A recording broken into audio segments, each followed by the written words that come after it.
नमस्कार प्यारे विद्यार्थियों, आज की एग्रीकल्चर की कक्षा के अंतर्गत हम जैविक खेती की उपयोगिता के बारे में अध्ययन करेंगे। भारत में जैविक खेती की उपयोगिता, जैसा कि हमने पिछले वीडियो के अंदर चर्चा किया कि भाई जैविक खेती जो है वो हमारे लिए किस प्रकार से लाभकारी, उसका महत्व क्या है। तो आज हम इसकी उपयोगिता के बारे में पढ़ेंगे। इम्पोर्टेंस के बारे में पढ़ने के बाद में हम आज भारत में जैविक खेती की उपयोगिता के बारे में अध्ययन करेंगे। जैसा कि पिछले वीडियो में हमने इसके महत्वों को देखा था, अब इस वीडियो के अंतर्गत हम इसकी उपयोगिता के बारे में पढ़ेंगे। तो आज हमारे देश के अंदर भारत में जैविक खेती की उपयोगिता और इसको अपनाना क्यों आवश्यक है, क्योंकि हम इसके मुख्य रूप से दो कारण देखते हैं। पहला कारण जो है वो है हरित क्रांति। ठीक, तो हरित क्रांति के सूत्रधार के रूप में जो फसलें भारत के अंदर बोई जाने लगी, जिसमें गेहूं की बात करें, हम धान की बात करें, चावल की बात है ना। तो गेहूं, धान या चावल जो है उसकी हम बात करते हैं। तो यहाँ पर भारत में हमारे देश के अंदर हरित क्रांति को शुरू करने के लिए डॉक्टर एम.एस. स्वामीनाथन का श्रेय है। और विश्व के अंदर अगर अपन देखें तो हमारे देश में एम.एस. स्वामीनाथन ने हरित क्रांति के लिए जो कार्य किया, उस कार्य के लिए 1966 में और 67 में हरित क्रांति का प्रादुर्भाव हुआ। और वैश्विक दृष्टि से ये 60 का जो दशक था, उस समय हरित क्रांति पूरे विश्व में चल रही थी। और मुख्य रूप से हरित क्रांति के बारे में हम बात करें तो खाद्यान्न उत्पादन में वृद्धि करना था। तो जो खाद्यान्न है, उन खाद्यान्न उत्पादन को बढ़ाने के लिए, उसकी पैदावार को बढ़ाने के लिए, उसकी उपज को बढ़ाने के लिए हमने क्या किया कि हरित क्रांति के अंतर्गत बहुत सारे ऐसे तरीके हमने अपनाए, जिसके अंतर्गत हम कृषि यंत्रों का हमने उपयोग किया। ज़्यादा से ज़्यादा हम केमिकल फर्टिलाइज़र की ओर हमने ध्यान दिया। और जो केमिकल फर्टिलाइज़र है, रासायनिक उर्वरकों का इस्तेमाल जो है वो अंधाधुंध हुआ। अब इससे जो खाद्यान्न के उत्पादन को बढ़ाने के लिए हमने जो काम किया, उस कार्य के ऊपर देखा जाए तो हमने भूमि के ऊपर ज़्यादा से ज़्यादा क्या किया, इन रसायनों का उपयोग किया। और जिस भूमि में हमने इसका उपयोग किया, वहाँ पर पादपों के द्वारा, उसके पोषक तत्वों के द्वारा जो दोहन हुआ वो अधिक मात्रा में हुआ। यानी कि मृदा से और मृदा में और पादपों के अंदर उन पोषक तत्वों का दोहन जो है वो अधिक हुआ। और इसके कारण से क्या हुआ कि हम जितनी भी आगामी फसलों के अंदर हम देखें तो उन आगामी फसलों को जब बोया जाता था तो उनके अंदर वो पोषक तत्व की कमी पाई जाती थी। और रासायनिक उर्वरकों को हम ऐड करने पर केवल नाइट्रोजन, फास्फोरस और पोटेशियम, यानी कि नाइट्रोजन युक्त खाद का इस्तेमाल करते थे, फास्फोरस युक्त खाद का इस्तेमाल करते थे, या पोटेशियम युक्त खाद का इस्तेमाल करते थे। तो इन खाद का या रासायनिक उर्वरकों का जब हम इस्तेमाल करने लगे तो यहाँ पर हम बात कर रहे हैं कि जैसे जैसे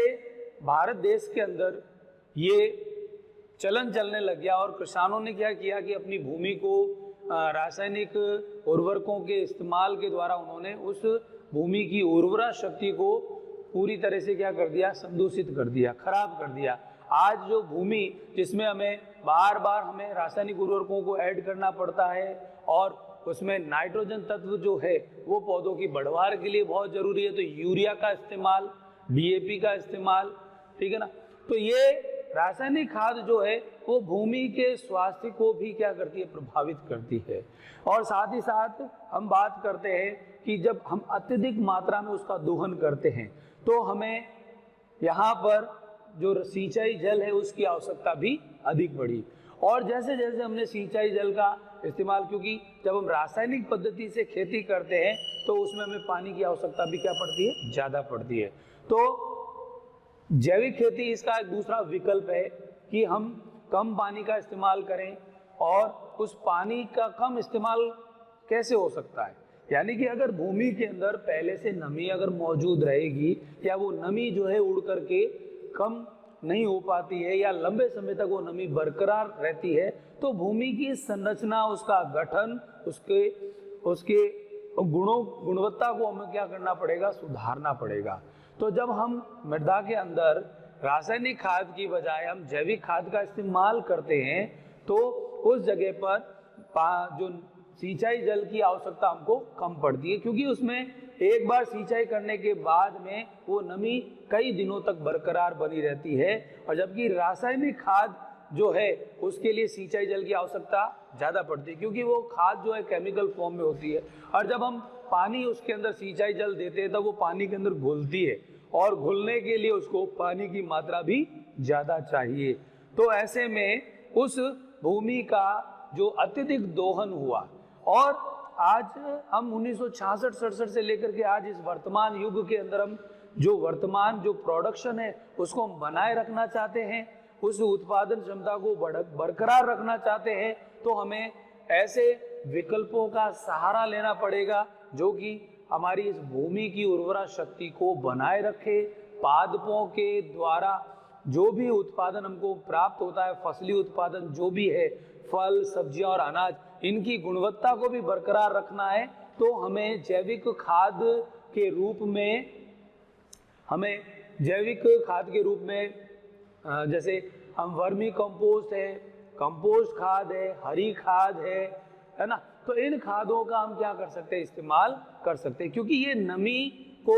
लंबे समय तक बनाए रख सकती है, साथ ही साथ जल धारण क्षमता को बढ़ाती है। मृदा के अंदर जो जल धारण क्षमता है, वाटर होल्डिंग कैपेसिटी को ये इंक्रीज करती है, और मृदा के अंदर जो भुरभुरापन है उसको भी बढ़ाती है। जड़ों के स्वस्थ रूप से और स्वाभाविक रूप से वृद्धि और विकास के लिए भी ये क्या करती है, एक लाभकारी काम करती है उसके हित के लिए, और ये लाभदायक है। तो कि हम जड़ों को फैलने के लिए जो जड़ क्षेत्र चाहिए, उस जड़ क्षेत्र के अंदर मृदा का भुरभुरापन और उसके अंदर नमी का बना रहना ये जरूरी है। तो जब हम जैविक खेती की बात करते हैं तो यहाँ पर जो गेहूं की जो फसल है, गेहूं और धान, तो जब हम इन दोनों फसलों को, क्योंकि हमारे देश के अंदर ज़्यादातर लोग, अगर हम दक्षिण भारत की तरफ चले जाएं तो वहाँ पर हम चावल का जो है खाद्यान्न मुख्य रूप से उनको खाया जाता है, जबकि उत्तरी भारत की हम बात करें तो वहाँ पर गेहूं का सेवन खाद्यान्न के रूप में किया जाता है। तो ये दो खाद्यान्न ऐसे थे जिनके ऊपर फोकस किया गया, और इनकी जो उन्नत किस्में हैं उनका इस्तेमाल किया गया, है ना। तो ये बौनी किस्म है और पूसा 205 है, धान की जो किस्म है। इस तरह से हमने बहुत सारी उन उन्नत किस्मों का इस्तेमाल किया, उनका अनुसंधान किया, और अनुसंधान से पता चला है कि लगातार अगर किसी खेत के अंदर बारंबार अगर हम रासायनिक खाद का उपयोग करते जा रहे होते हैं तो एक समय ऐसा आता है कि भूमि के अंदर इसका अत्यधिक दोहन होने की वजह से, और पादपों के द्वारा उन तत्वों को ज़्यादा ग्रहण करने की वजह से क्या होता रहता है, ये इकोलॉजिकल भूमि का स्वास्थ्य बिगड़ता है और इकोलॉजिकल बैलेंस के ऊपर भी इसका प्रभाव पड़ता है। तो पारिस्थितिक तंत्र जो है वो भी प्रभावित होता है, क्योंकि हम लाभदायक कीटों के भी क्या कर देते हैं, इन चीज़ों का इस्तेमाल करके, रासायनिक उर्वरक और कीटनाशक का इस्तेमाल करके उनको हम नष्ट कर देते हैं। तो जो कीट, जो इंसेक्ट जो हमारे लिए लाभदायक है वो भी मर जाते हैं। तो हम नहीं चाहते हैं कि भी हम ऐसी फसलों को, जो कि गेहूं और धान को हमने हरित क्रांति के दौरान क्या किया, इनके ऊपर इनकी फसल की पैदावार को बढ़ावा दिया। इन फसलों की पैदावार को बढ़ावा देने के लिए जो रासायनिक उर्वरक काम में लाए जा रहे थे, उसके अनुषंगी प्रभाव आज हम वर्तमान समय में देख रहे हैं। क्योंकि आज व्यक्ति के स्वास्थ्य की चिंता किए बगैर अगर किसान अपनी फसलों को रासायनिक उर्वरकों के सहारे अगर वो बो करके उसकी उपज को बढ़ाता है, तो ऐसे में क्या होगा कि हम लोग केवल गेहूं की फसल या धान की फसल की खाद्यान्न को तो बढ़ा देंगे, प्रोडक्शन तो बढ़ा देंगे, लेकिन हम स्वास्थ्य के साथ में क्या कर रहे हैं, समझौता कर रहे हैं। हम स्वास्थ्य की दृष्टि से भूमि के स्वास्थ्य को भी बिगाड़ रहे हैं, साथ ही साथ मनुष्य के स्वास्थ्य को भी बिगाड़ रहे हैं। तो भूमि और मनुष्य के स्वास्थ्य को बनाए रखने के लिए हमें जैविक खेती की उपयोगिता को समझना बहुत जरूरी है। ये दो मुख्य कारण थे कि एक तो जो हरित क्रांति के कारण जो दुष्परिणाम, दुष्प्रभाव आज हमें वर्तमान समय में दिखाई दे रहे हैं, उन दुष्प्रभावों को कम करना। दूसरा, हमने जो खाद्यान्न फसलों को बार बार उपयोग किया था, उसकी वजह से क्या हुआ कि रासायनिक खाद जब हम प्रयोग में लेते तो सिंचाई जल भी उसमें अंदर काम में आ रहा है, और साथ ही साथ कुछ पोषक तत्व जैसे फॉस्फोरस है, तांबा है, आयरन है, सल्फर है, ठीक है ना, मैंगनीज है, इन पोषक तत्वों की भी उस मृदा के अंदर क्या हो जाती है, कमी हो जाती है। क्योंकि पोषक तत्व जो 17 एसेंशियल एलिमेंट्स हैं, 17 एसेंशियल एलिमेंट जो है वो पादपों की जीवन चक्र को, उनके जीवन काल को पूरा करने के लिए वो आवश्यक है, और ये अति आवश्यक है। अगर इनमें से अगर एक भी तत्व अगर नहीं मिलता है तो पादप अपना जीवन चक्र पूरा नहीं कर सकते। तो जीवन चक्र को पूरा करने के लिए 17 तत्वों का उपस्थित होना जरूरी है। लेकिन हम रासायनिक पद्धति से केवल रासायनिक उर्वरकों का इस्तेमाल करके नाइट्रोजन, फास्फोरस और पोटेशियम ही उसे प्रदान कर पाते हैं। लेकिन जब हम इस केवल रासायनिक खाद के बलबूते पर भी हम क्या नहीं कर सकते हैं, पैदावार को नहीं बढ़ा सकते, क्योंकि रासायनिक खाद का प्रयोग करने के बावजूद भी उस भूमि के अंदर उन पोषक तत्वों की कमी हो जाती है, क्योंकि उनका अत्यधिक दोहन होता है। प्रति वर्ष अगर उसी खेत के अंदर लगातार हम क्या करते जाते हैं कि फसल को बोते जाते हैं, तो धीरे धीरे क्या होगा, उस पोषक तत्व का ज्यादा दोहन होगा, ज्यादा इस्तेमाल होगा, ठीक है ना। तो अपटेक फ्रॉम द सॉइल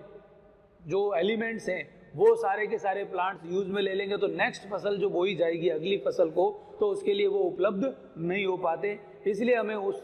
जगह पर वापस से हमें प्रति एक साल छोड़ करके एक साल हम क्या करते हैं, उन तत्वों का भी इस्तेमाल करते हैं। यानी कि जो गुरु पोषक तत्व हैं एनपीके और सूक्ष्म पोषक तत्व हैं उनका भी इस्तेमाल हमें करना होता है। तो लेकिन जब हम जैविक खेती करते हैं तो हमें इन पोषक तत्वों को अलग से प्रदान करने की कोई आवश्यकता नहीं होती है, क्योंकि पादपों के पादप अवशेष के द्वारा और पशुओं के मल मूत्र के द्वारा जो भी जैविक तरीके से खाद तैयार की जाती है उसमें सारे पोषक तत्व मौजूद होते हैं। और हम सड़ी हुई, अच्छी तरह से सड़ी हुई जो गोबर की खाद है, अगर एक एकड़ भूमि की हम बात करें तो उसमें 12 से 15 टन जो है वो गोबर की खाद चाहिए। तो हम यहाँ पर चर्चा कर रहे हैं कि जो भी उपयोगिता है यहाँ पर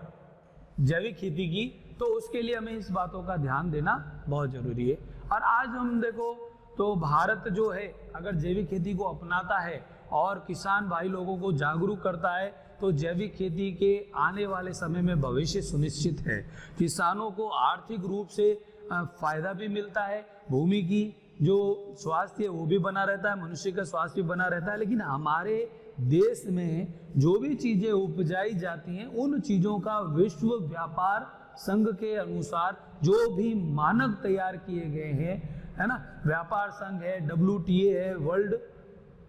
ट्रेड ऑर्गेनाइजेशन की अगर हम बात करें तो उसके WTO के द्वारा जो भी भारत देश या किसी भी देश की जो भी सब्जियां हैं, फल है या अनाज है, जो भी गुणवत्ता युक्त अगर नहीं होते, अगर वो उस गुणवत्ता मानक को ऊपर खरे नहीं होते हैं, वो गुणवत्ता नहीं है उनमें, तो उन चीज़ों को विक्रय करने के लिए किसानों के लिए बहुत ही दिक्कतें आती है। भारत का जो व्यापार है वो भारत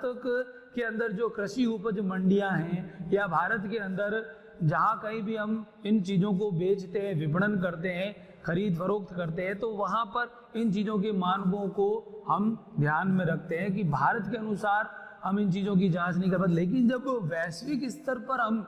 इन चीज़ों को अगर हम बेचना चाहते हैं, निर्यात करना चाहते हैं, तो हमारे देश के अंदर उन सारी चीज़ों की जो है वो सावधानी रखनी जरूरी हो जाती है, क्योंकि कोई भी देश भारत से तभी व्यापार करेगा जब वो उन मानकों को पूरा करता है। मान लेते हैं कि भी हमारे देश में अगर आलू की उपज होती है, चाय की उपज होती है और गन्ने की उपज होती है, मसालों की उपज होती है, लेकिन अगर वो ऑर्गेनिक फार्मिंग के माध्यम से तैयार किए गए हैं और जैविक खेती के सारे मानकों को अगर ध्यान में रख करके उन फसलों को बोया गया, यानी कि मृदा की तैयारी से लेकर के उस फसल की कटाई और उसके भंडारण तक की हम बात करें, तो कहीं पर भी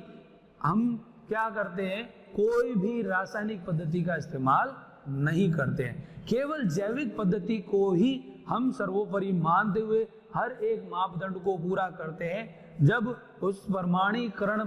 संस्था के द्वारा उसको प्रमाणित किया जाता है और प्रमाणित जैविक खेती के सारे मानक पूरे किए जाते हैं, तो उन मानकों पर जब हमारी चीज जो गुणवत्ता युक्त है वो खरी उतरती है, तभी कोई देश जो है वो हमसे व्यापार करने के लिए तैयार होगा। चाहे वो अमेरिका हो, चाहे ऑस्ट्रेलिया हो, चाहे चीन हो, चाहे कोई भी देश हो, तो जितने भी बड़े बड़े जो विकसित देश हैं या विकासशील देश हैं, उनका हमारे देश के साथ में जब समझौता होता है, एग्रीमेंट होता है, तो जो हम चीज़ें उनको उपलब्ध कराते हैं, प्रदान करते हैं, उन चीज़ों के अंदर जैविक खेती के सारे मापदंड पूरे होने चाहिए। तो आज हम क्या चाहते हैं कि हम ये छोटी छोटी चीज़ों को ध्यान में रखें कि हम जैविक खेती के लिए पर्यावरण के पारितंत्र को, पारिस्थितिकी तंत्र को, उसके घटकों को किसी तरह से प्रभावित ना करें। जैविक तरीके से खेती करते समय हमें किसी भी प्रकार के कीटनाशक की और किसी भी प्रकार के रासायनिक उर्वरक को देने की आवश्यकता नहीं पड़ती है, क्योंकि ये सारी चीजें हम वहीं पर उपलब्ध करा लेते हैं, वहीं पर तैयार कर लेते हैं, या कहीं से तैयार की हुई हम ला करके उसके अंदर ऐड कर देते हैं। लेकिन विश्वसनीयता को ध्यान में रख करके ही हम उन चीजों का इस्तेमाल करें कि जो चीज जांची गई है, परखी गई है, प्रमाणित की गई है, और उस प्रमाणित की गई चीजों का जब हम इस्तेमाल करेंगे तो हमारे प्रोडक्ट के अंदर कोई भी साइड इफेक्ट नहीं होगा, उसकी गुणवत्ता जो है वो बनी रहेगी। तो हम यही चाहते हैं कि जो चीजें हम प्रदान करते हैं, है ना, व्यापार के लिए, और टिकाऊ और बिकाऊ, यानी दो तरह की हम फसलें तैयार करते हैं। एक तो टिकाऊ फसल जो होती है वो हम खुद अपने लिए इस्तेमाल करते हैं। आज के समय में किसान जो है वो बिकाऊ फसल को भी क्या करता है, तैयार करता है ना। तो बिकाऊ फसल तो केवल मार्केट में बेचने के लिए करता है। तो हम ये चाहते हैं कि जो फसल तैयार की गई है, उस फसल से प्राप्त जो फसल का जो उत्पाद है, उस उत्पाद के अंदर जैविक खेती के मायने में जो मानक निर्धारित किए गए, उन निर्धारित मानकों पर वो खरा उतरना चाहिए। यद्यपि ऐसा नहीं होता है तो हमारे देश से कोई भी व्यापार करने को तैयार नहीं होगा। अगर उन मानकों पर हमारी चीज़ें खरी नहीं उतरती है और वो आगे चल करके कोई भी अनुषंगी प्रभाव अगर उत्पन्न करती है, तो उसके कारण इन चीज़ों को हमें अवॉइड करना है। हमें रासायनिक पद्धति से खेती को धीरे धीरे कम करते करते बिल्कुल हमें इसको बंद करना है, और जैविक खेती को धीरे धीरे अपनाते हुए हमें आगे तक इसको क्या करना है, तैयार करना है। इसके बाद में हम कल पढ़ेंगे इसका अगला टॉपिक। धन्यवाद।